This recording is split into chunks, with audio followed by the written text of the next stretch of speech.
Welcome to the Mental Margarita Show. I have Chef Lisa Las Vegas with us today. Welcome.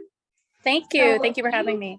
You come with quite a long list of achievements and things, starting in your grandmother's kitchen is how you started learning about food and cooking and all that wonderful things that go with it.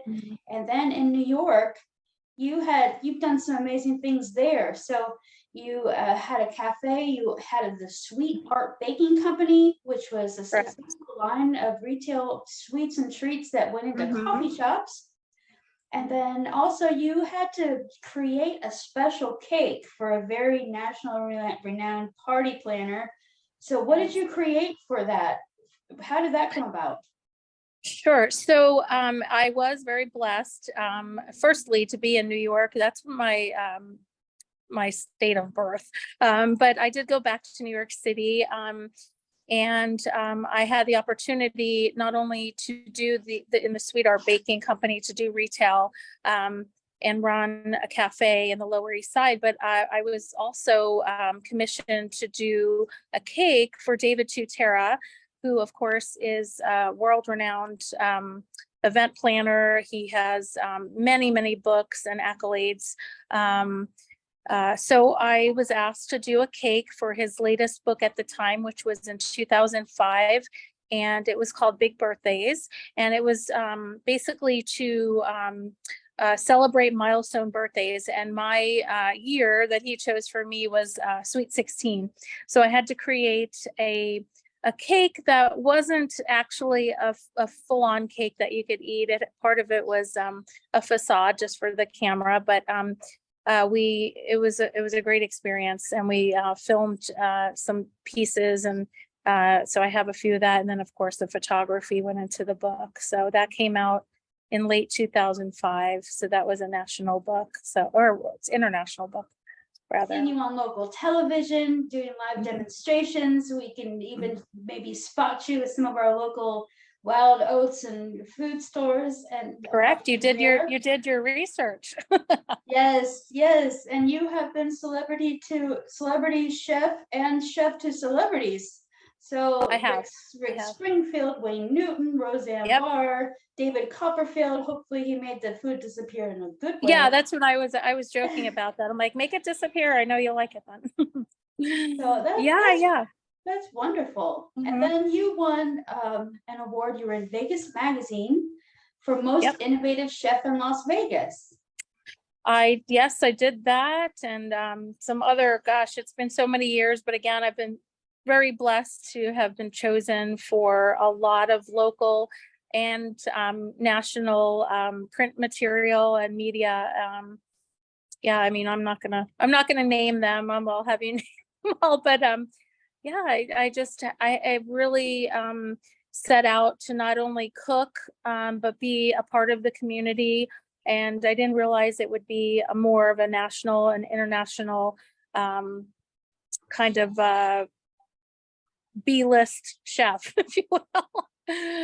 So I really enjoy television and journalism and media. And that was actually my major in college, and I didn't go with that. So, so we have a lot in common. Yeah. Well, that's what the Mental Margarita Show is all about. It's about us following our dreams, pursuing what it is that's in our heart to do. And it's obvious that you've done that and excelled at it. We're getting ready for July 4th holiday is coming up. Yes.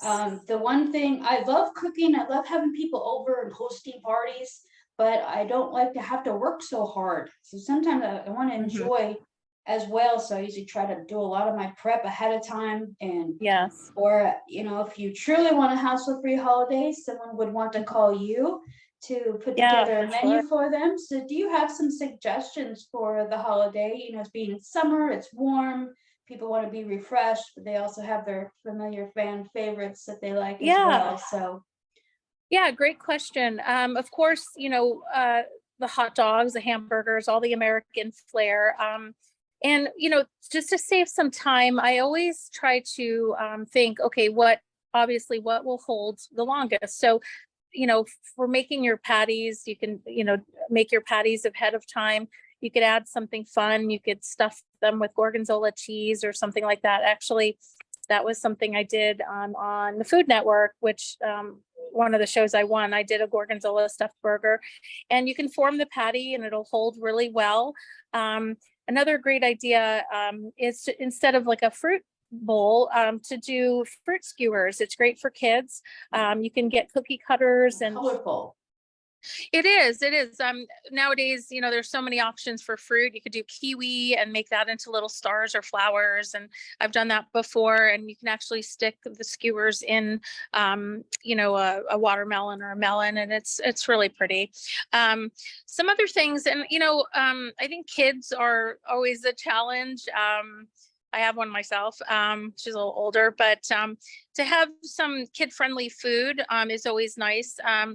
So instead of going all the way and doing like something like corn dogs, why not put like I like everything on a stick. Why not put a hot dog on a stick, and then you can have little dipping sauces and just, have something like that. That's always fun.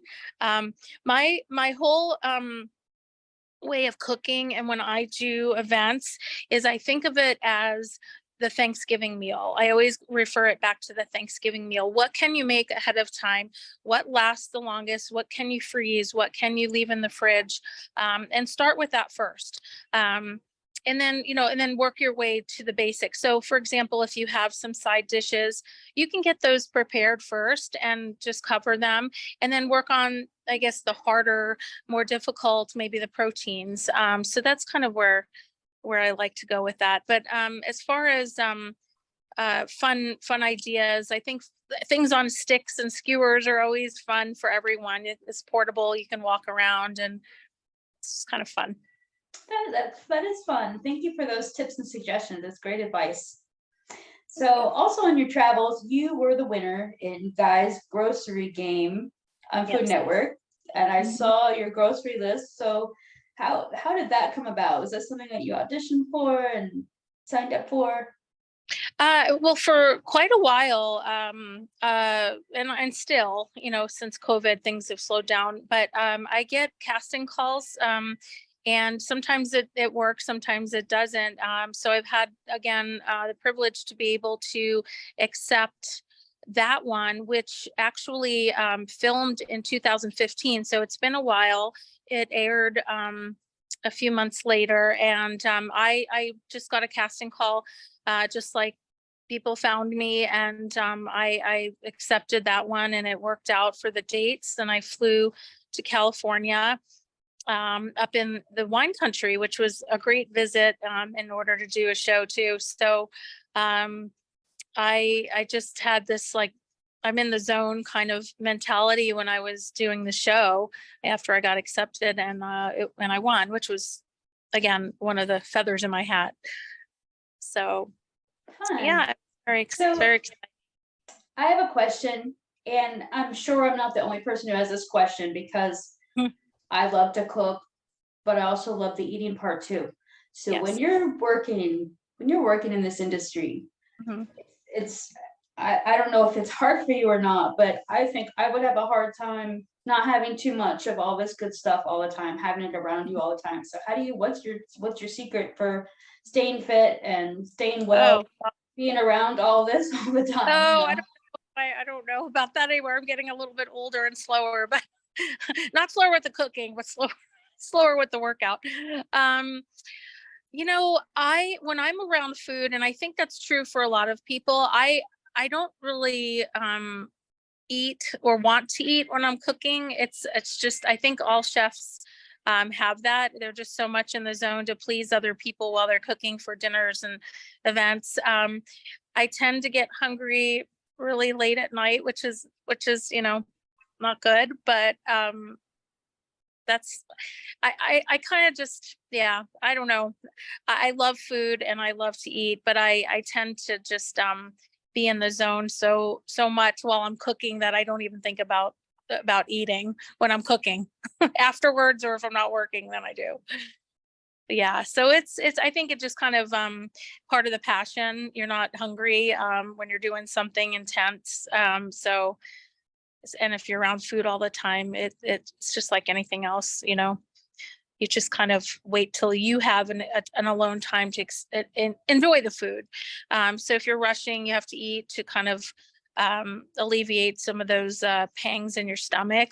But beyond that, just like anyone would, I really like to sit down and enjoy my food. So that's why I wait sometimes till after work. So you can, right. Right. So you also have a foodie wear clothesline. Yes. Thank I you. saw that those shirts and things and designs are so much fun.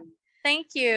That's It's a new. lot of Yeah. fun. We'll be sharing that as part of, part Thank of you. letting people know how they can reach you and get a hold of you. So Yes. Chef Lisa, you do custom meals and things in people's homes, Mhm. and what kind of experience is that for folks if they want that personal touch when you Sure. come in? Yeah, well, nowadays, you know, life is a little bit more kind of crazy, I guess I could say. And I don't want to use the word the new norm, but it's you know, everyone has their thing. Some folks work outside of the house, some folks work in the house.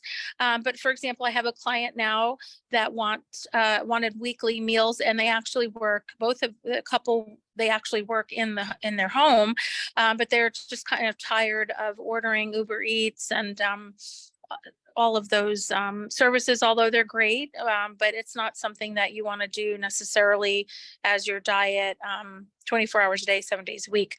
So to create a menu for these working people that don't have time and want to eat healthy and have something different.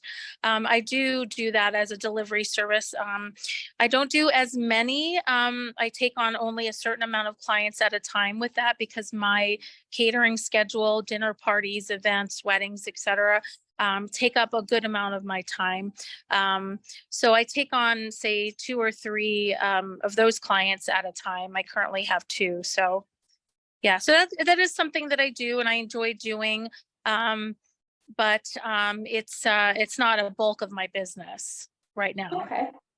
All right. And then you teach. I saw that you also have culinary instruction as well. So is that one-on-one, or is that in a class setting?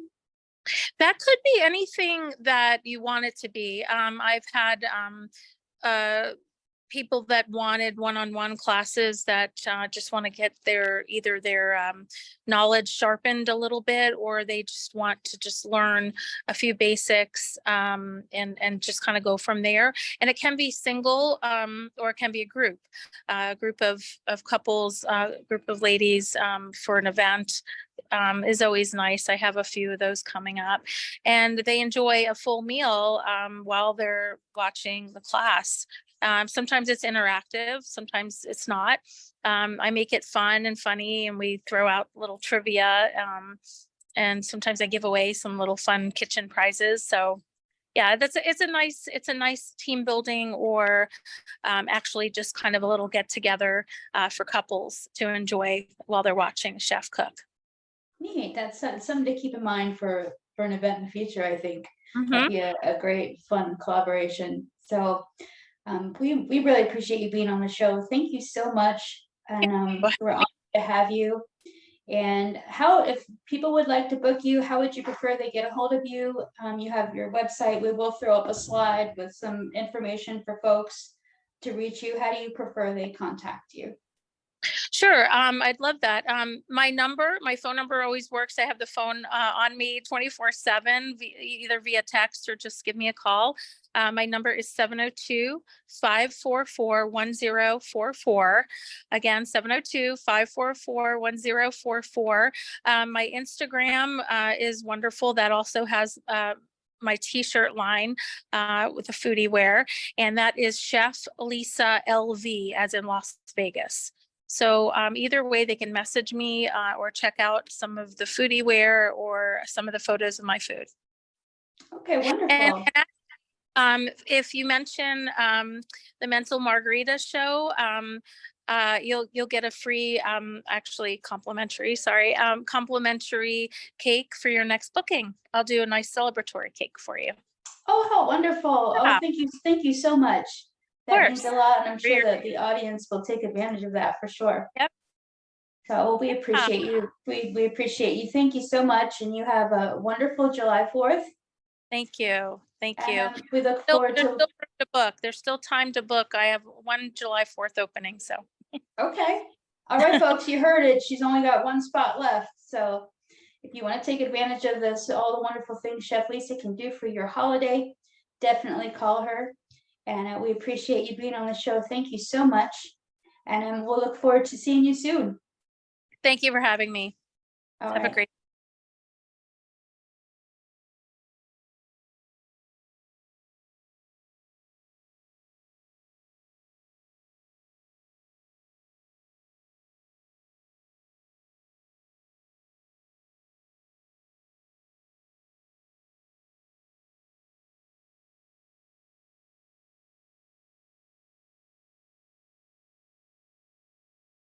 Feels good. Welcome to the Mental Margaritas Show. Yes, sir. Thank you for having us. Oh my goodness. I got Shabazz, Yes, the sir. deal hunter. Yes, sir. And I also got Amber Martinez. Yes. How are you guys feeling today? We're good, man. We're good. Amber's also co-owner of Deer Hunters as well. Wow, that's amazing. That's amazing. So you guys got some things cooking up. Yes, And very much. Las Vegas is as you know, is the city. There's so much energy, there's so much vibration, so much wonderful kinetic energy that's going on. So tell the audience a little bit of some of the things that you guys got going on right now. Well, we have in Las Vegas, we are co-owners of a girls flag football team, or league, I should say, the Desert Girls. So we are co-owners with that, and also co-owners of a girls flag football with the Vegas Fuego. So we are kind of generating to our ladies, get the girls flag football situated in Las Vegas, and hopefully we can make some things happen. Wow. So just to add on to what Amber was just saying, we are launching the Desert Girls Flag Football League, and we are going to cater to the young ladies ages from 9 to 15. So we're right now, we're working things out with a lot of the high schools in the areas, just to start a farm team for the high school girls team when they get to high school, because all high schools are implementing girls flag football. And then we also know in the near future that flag football will become an Olympic sport. So we're just trying to get ahead of the game right now. Wow, that's what I am talking about. Getting ahead of the game. Now, how did you guys two meet? Tell me the story. Okay. So Amber and myself were a part of another situation with an arena football league and an arena football team. And due to the fact that there's some legal situations going on right now, we won't mention names of teams or of individuals, but Amber had, she was a part of the team. I was a part of the team. We didn't know each other. And then some things that went down, and we had met in Memphis at a league meeting. We met in Memphis, and once we started putting 2 and 2 together, and 2 and 2 didn't add up to 4, it started adding up to 6. We knew something wasn't right. So, we just decided to go our own way, and just us leaving those situations opened up doors for us. And here we are. Wow, that's phenomenal. That is phenomenal. And so, when you think about flag football, it's so fun because I used to play it back when I was young. I used to love flag football. Now, do you think that the market is the right time for this to happen? Absolutely. Yes, two reasons. A lot of female sports are starting to submerge. So, we didn't know too much about flag football, but then once that player from the Buffalo Bills got hurt, last season. You know what I'm saying? A lot of awareness came into how rough the sport might be and things of that nature. So, you know, we look around to all the other leagues and sports, other leagues in the football era, and there's still a lot of aggressive play. Right. You know, Yeah. so even with the female tackling and everything, you know what I'm saying? We know a lot of families would like to come out and see a less aggressive style of play, and we believe flag football is the future. If you watch the Super Bowl this year, the All-Star game was flag football. That's crazy. I know. I saw that. I was like, hey, this is great. And that completely works in your advantage. Completely. Yes. And so are you guys excited that the Super Bowl is coming to Vegas? Very Absolutely. much. Very much so. Wow. So what are some of the special things that you guys are going to do around that time? Yeah.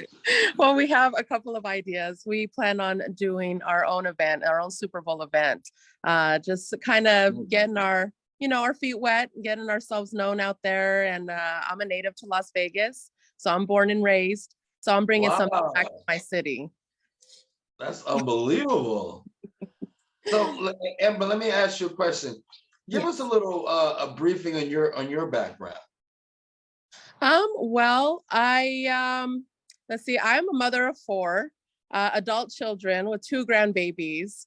I am an entrepreneur at its finest. I like to go out there and see where I can get my feet wet and get into something new. I have the 2 teams in Las Vegas. Like we said, we are the co-owners of a league, and we're just trying to see what else we can do. We also have a nonprofit that we are getting going, and that is called Spoil.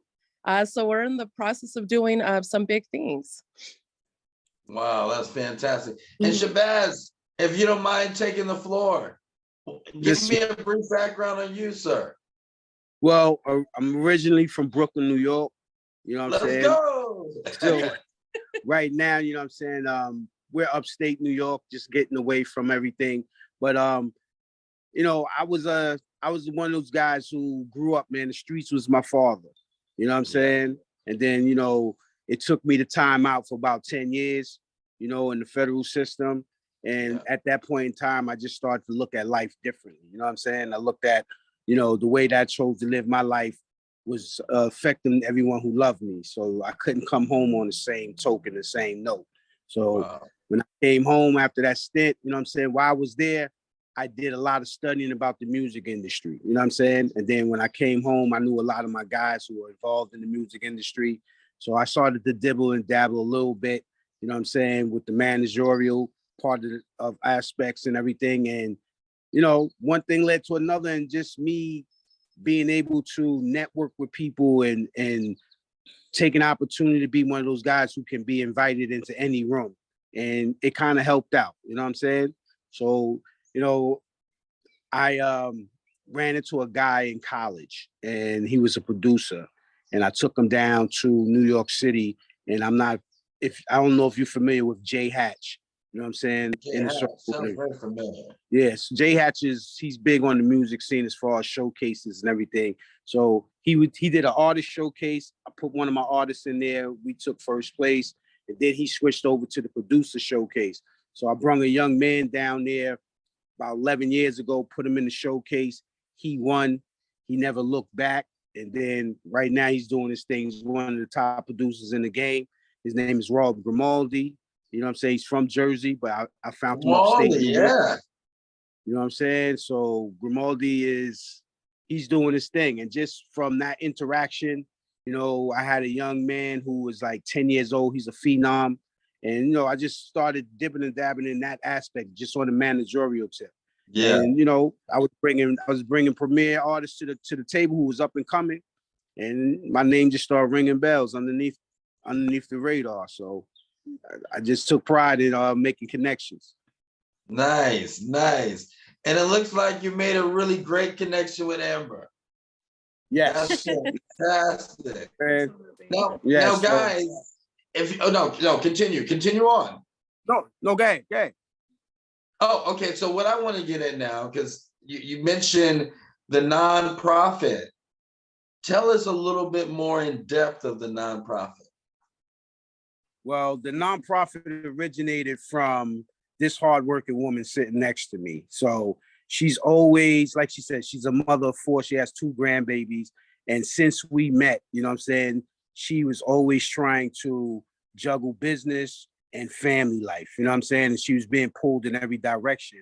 And I remember me being in that kind of situation to the point where it put me in the hospital, you know? Yeah. So Yeah. I said to her, I was like, yo, look, you need to really slow down, start taking care of yourself. Because, you know, you go 100 miles an hour. And then, you know, she was like, yeah, you're right. And then the idea came up with, she always spoke about giving back to Vegas. And then she started, I joined forces in our thought pattern and our vision of giving back to communities. So we wanted to what that looked like. And then as we sat down, we had further conversation, the acronym SPOIL came about. And SPOIL stands for self-preservation originates in the love. You know what I'm saying? Oh, that's hot. So you know, it's all about us teaching community those who take care of others, how to take time out of their day to take care of themselves. Absolutely. And SPOIL, I love the name. Thank you. Thank you. You guys got something going on here. So any timeline with all the stuff that we're talking about, is there any event timeline that you guys want to mention for the audience to look out for at all? 2024. We coming, we up and running. So right now, what we doing is we dotting the I's and crossing the T's, making sure all our paperwork is situated, and we off and running. We coming out swinging. Yeah. Wow, 2024. Yes. You'll get a couple of sneak peeks this summer. You get a couple of sneak peeks this summer. So, you know what I'm saying, when things are going down, we will give you a call and a heads up. You know what I'm saying? And, you know, come out. We definitely. And you know what? You guys are minority owners, right? Yes. So, I mean, how important is that moving forward in business and you guys inspiring other minority business owners that are out there? Well, I'm gonna let Miss Amber start off first. Well, when it comes to being a business owner, being a minority, especially myself, who was a Latina, you know, prominent male, you know, environment, you know, I'm dealing with a lot of men. So it's being able to show the young ladies and women that as a female, no matter what background you come from, no matter what you've been through, whatever's happened, you can make something of yourself.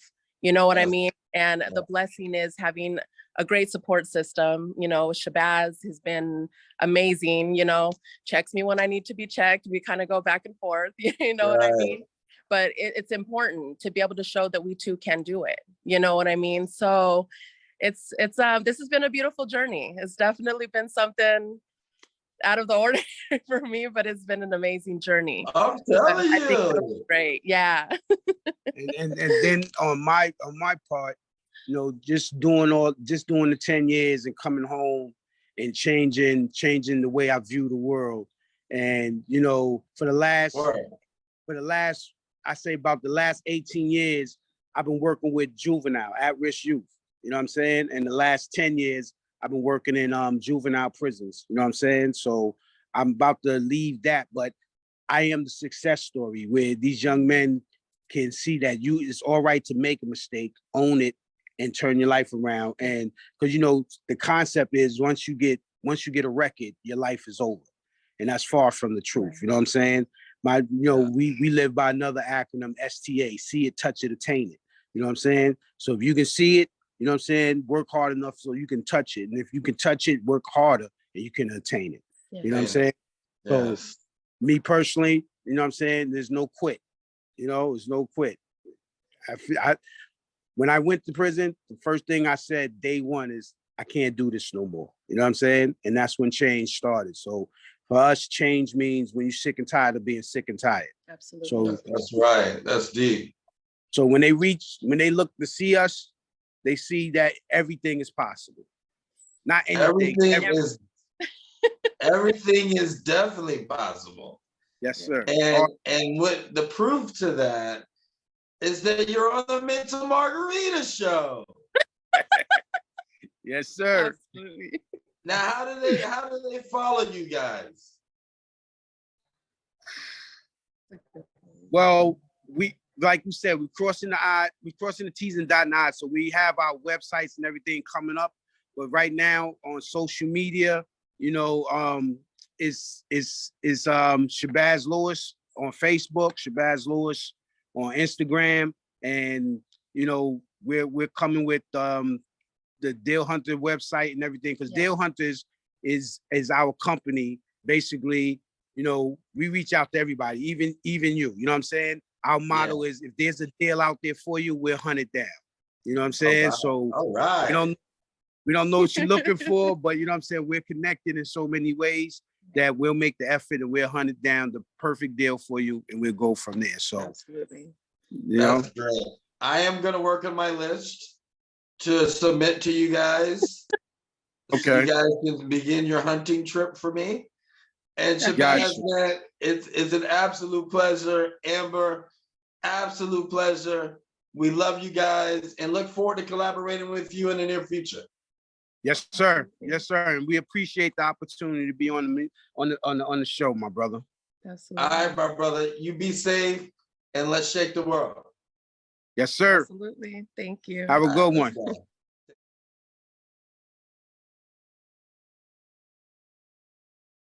All right, so we have Mushu Dragoon. Welcome to the Mental Margarita Show. You're going to have to explain to us the origin of this name. And what's more amazing than that is you are a fire performance artist. Now, will you explain to the audience what a fire performance artist does exactly? I believe they go by different names, but that's the one that you go by. So please explain what a fire performance artist does. Absolutely. So like you said, we do go by different names. Some of us do our names and what we consider ourselves as on different variations of what we play with. There are some people who play with props called poi, which is the two flaming balls on strings. Those are just, they play with poi. They're fire spinners. You have us who a lot of people call dragons, which we absolutely hate that. We are fire breathers and we breathe fire. And then you have people who are fire performers, and fire performers do everything from breathing fire to spinning fire to eating fire, all of it. I absolutely do all of the three. I spin fire, which is prop manipulation is what we call it. I spin nunchucks, I spin staff, I spin poi, I spin a prop called a meteor hammer. And all of them have some sort of fire attached to them. I've started out fire breathing, which is how I got the name Mushu Dragoon. I had a friend of mine in high school who named me Mushu because I reminded her of the little dragon from the Disney movie. Oh. And it just kind of always stuck with me. So whenever I started breathing fire 11 years ago, I was like, well, you know, I need a name. So I just ran with that. And it's stuck. The Dragoon. Yeah, exactly. And it stuck. The Dragoon, there's actually a lot of fire performers who use that slang. The reason for me was because when I was a younger kid, I played a lot of video games, and they had a game that was called Dragoon. And that was in the title. So I thought it sounded cool and I added it to it. Oh, so thus Mushu Dragoon was born. I've been doing fire and prop manipulation for close to 11 years. Like I said, I do what we call the multi-prop. I spin a variation of different things and I fire breathe. I originally started with fire breathing, which is something that not many of us do. Many of us pick up something and start spinning it or, you know, playing with fire, you know, whatever, somehow in shape or way of form. I started breathing it. I went to a Renaissance festival and saw someone do it and was like, oh, that's just so cool. I'd love to learn how to do that. Right. So obviously there's a lot of safety precautions and things that you have to take in order to do this. What kind of risks are There's involved, as far as their career? There's you're dealing with fire, obviously something flammable, and then obviously an agent that's flammable that needs to make the art happen. So can you explain the science behind some of that for us? And I'm actually really glad you said it that way. Can you explain the science? Because in all, it is science. When you're learning things like this, you have to learn and read a lot of things. You have to know MSDS, which is material safety and data sheets. You have to know what you can wear and what you cannot wear, because there are things that will literally burst into flames and melt and cause your body great damage. All kinds of things. I can say that yes, the materials that we use to fire breathe, they are volatile. They are flammable, but they're only flammable at a flash point, if anyone knows what that is very low. You can't put anything like gasoline or kerosene or Bacardi 151 in your mouth and expect to do this and walk away scot-free. There's going to be a consequence for using any of those fuels because they're volatile. Right. They have a very high flash point. What we use, the flash point is a lot lower, and it is a carcinogenic, just like anything else that is flammable. Putting it in your mouth doesn't hurt you. It's not going to cause you any pain or you got to go to the hospital or anything like that because you put it in your mouth. Now, when it is atomized, when you spit it, you spray it. It's like imagine taking an aerosol can, and I know all of us did this as a child. You take a hairspray can and you hold a lighter up in front of it and you spray that. Well, alone, that chemical itself isn't going to catch on fire. But when you atomize it and you spray it and it turns it into a mist, it becomes flammable. That's, other than water, there are a lot of things like that. The flash point is low. You have to literally do this for that to ignite. And that is what the fuel that we use, that's basically how you make it do what it does. Outside of that, the clothes that you wear, cotton, always wear cotton. Cotton breathes. Cotton does not go up in a cloud of smoke. It burns safely. It gives you time to get it off your body if you have a little bit on, or put it out. When it comes to fire eating, you don't want to put any of that in your mouth except for what's on your wicks, because that is true. It's white gas. I mean, some people use other things, but when you're fire eating with certain torches and certain setups, that's the only way to go. So you don't want to put that in your mouth to breathe fire. You want to use that for your props for fire eating, or soaking your props for if you're going to spin fire, because it's not going to burn as hot as gasoline or diesel. It's going to give you a clean burn. It's going to give you a not so hot burn, and it'll allow you to do a good show and to make everything pretty. Wow, that's absolutely fascinating. You're probably not someone that people get to see and hear and talk to every day. So that's why we're so excited to have you on the show, because this is such a change of pace for what people normally, experience in the course of their everyday life. So you've been doing this a while now. And then you mentioned that your son is also picking up this art as well. And He's learning. Is he, and you're teaching him, of course? I am teaching him. And like I said, with everything, my son's about to be 21. So I made him wait until he was 18 before he learned anything. But yes, he is learning. He can breathe fire and he can spin fire. He's wanting to follow in the footsteps, which is awesome. But at the same time, I express to anyone who expresses any concern or interest in learning in this is to do the homework, do the research. If someone who has been doing it for a long time tells you, hey, maybe you should look at how you're doing that, listen to the advice. Also, at the same time, safety. You're playing with fire. You're playing with something that you could pick up and 2 minutes later, you're in the hospital. So always have a safety. You never want to play with fire alone. And even if you're having, you're one of the world's best fire performers out there, and you go out there and you don't have someone to watch your back as a safety, you could die that day. Fire is dangerous. Fire will hurt you. So you have to have a respect. And I tell everyone, they're like, oh, you just seem so fearless. It scares me every time. There isn't a time that I pick up fire that I do it, that I'm like, oh, I'm a champ. I beasted that. I was this.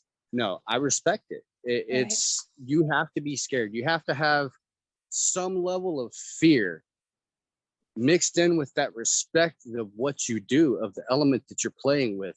Otherwise, that element will reach back and kill you. Wow, that's so important for everyone to hear too, because they're fascinated by the show, but then need to understand the serious nature that's behind it and the why. So thank you for bringing light to that, because that's really important. So what's your ideal situation? What's the ideal picture for a fire performance artist? Where do you see yourself really excelling? Is it in teaching? Is it taking the show to a bigger level, like something like as big as Vegas, where maybe you and your son end up there doing something? Well, in every fire performers, we're just like any other performer. We want to do a great show. We want to make everything beautiful.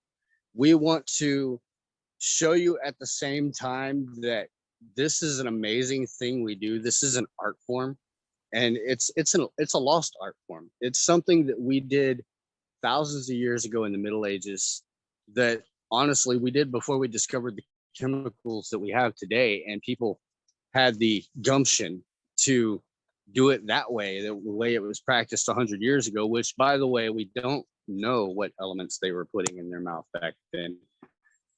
We go on things that are made now that are much safer.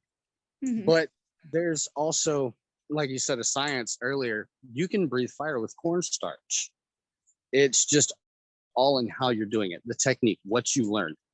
But as far as a show goes, is you want it to be pretty. You want it to be well put together. You want it to have length.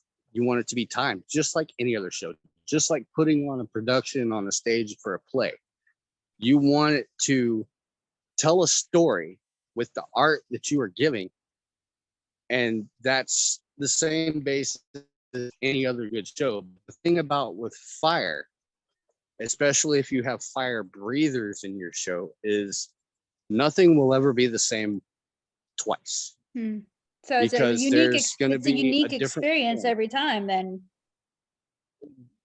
A fire performance is a unique experience to the show, unless you just do one thing, and that one thing that you do, okay, that's super cool. But you could do that one thing and then 20 other people do that one thing and it looks the same.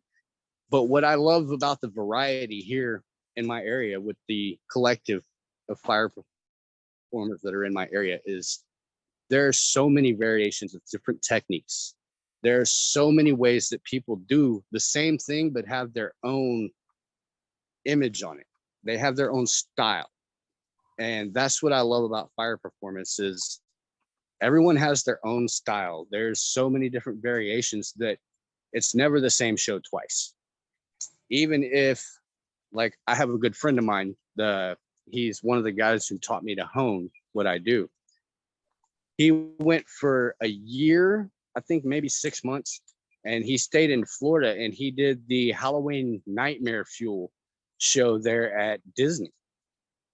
And they worked so hard on it, but never any day that they did it, it was the same line of things that they were doing, but it was never the same show twice because fire is unpredictable. It has a life of its own. It has its own mind and will. Exactly. It is a living element. There's so many things out there that, they're elements, but one thing you can say about fire is it's alive. It breathes oxygen. It has its own body.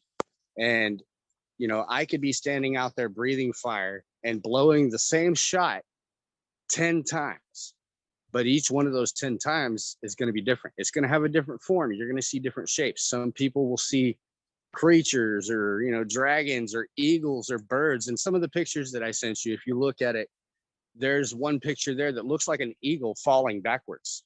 And it's really cool. Like there's so many different shapes in the life of a fire from a breather that you're never going to see the same thing twice. So every experience is going to be unique. Wow, that just adds so much to it. Wonderful. Exactly. Well, we're really looking forward to seeing your demonstration. I know the audience will be looking forward to that as well. And we need something like this in Vegas too. We need to bring some light and some fire here as well. There's actually a guy I look up to when it comes to breathing, and he was one of the Guinness Book World Record holders for the highest pillar, and he lives in Vegas, and his name is Antonio Recibo. And I don't know if he's still functioning in Vegas, but this was years ago when I started fire breathing. I was like, I want to be like that guy. I want to be that powerful of a shot, because he had something like 5 meters in the Guinness Book World Records of a straight fire pillar going straight up. Wow. And I was like, man, that guy is awesome. So yeah, I mean, there used to be a guy who does fire. He may still be around there, but he is in Vegas as far as I know the last time I checked.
Hello, Wes Acton, Dr. Professor Genius of Life, the Universe, and Everything. 4th of July is coming up. I love fireworks. I love blowing things up. It's fun. But I love fireworks so much, I want to make sure I was never the cause or a reason for more rules. So, for all of you going to shooting fireworks this year, remember the holiday? It's an important holiday. This country has a lot of work to do, but still, it's doing a lot of work to do good. I mean, there's the ones that, anyway. But fireworks, the important part of the 4th of July, you know, the patriotism, whatever, but fireworks.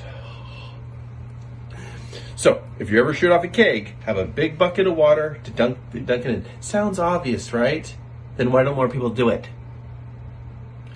Have a couple hoses ready to go with a nice sprayer ready to go. Have fun, be safe, have some eye protection on, you know, so there's not more rules for the rest of us who are actually doing our part on safety.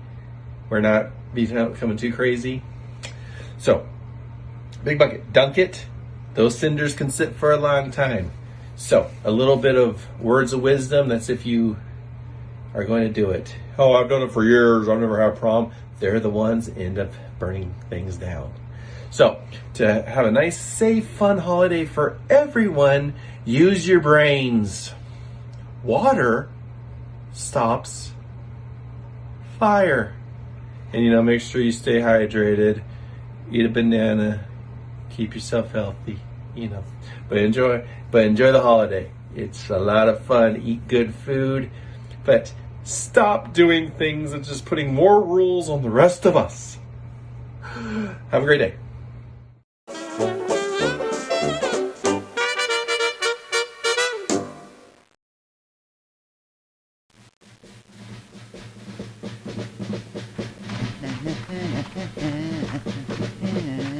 What do you have there, Dan?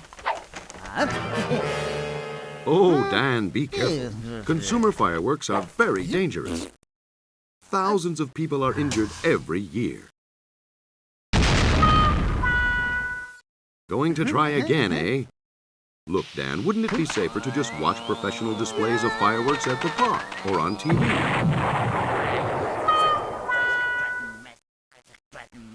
Come on, Dan. Did you know that on a typical Independence Day, more fires are reported than any other day of the year, and that half of those fires are caused by fireworks? Life isn't a cartoon. Don't use consumer fireworks. It's not worth the risk. Learn more about it at nfpa.org.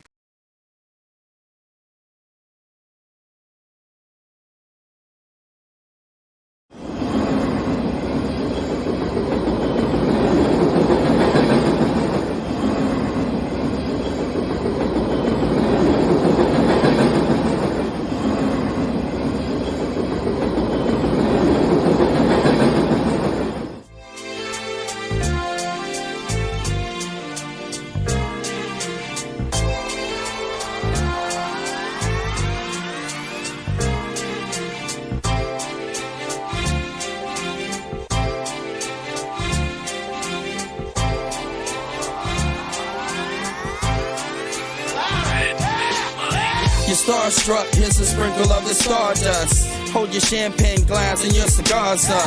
See the guys with mob ties drive the cars up. Bright lights, most nights they buy the bars up. Candy coated Chevy cars on the highway. It's Frankie baby, it's on and this is my way. Dean Martin at the Sands this Friday. With Sammy Davis, here's a little hint where I stay.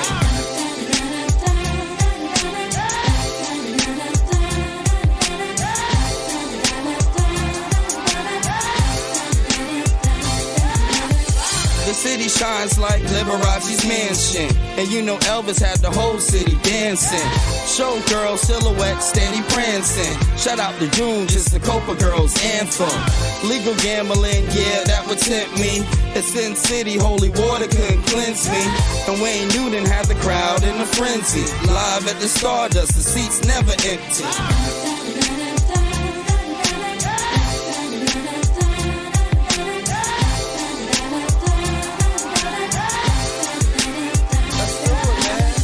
Now if you having a good time in Las Vegas, at the count of 3, I want to hear you scream, Viva Las Vegas. Ready? 1, 2, 3. Viva Las Vegas! And Main Street was the official local beer stop. Enough slot machine noise to make your ears pop. The cigarette girls walking souvenir shops. While Red Fox had them laughing till the tears drop. Before Steve got a win at the right time, Sig and Roy had a long circus lifeline. Now the strip's got a lot of neon light signs. Would you agree there's not another city like mine?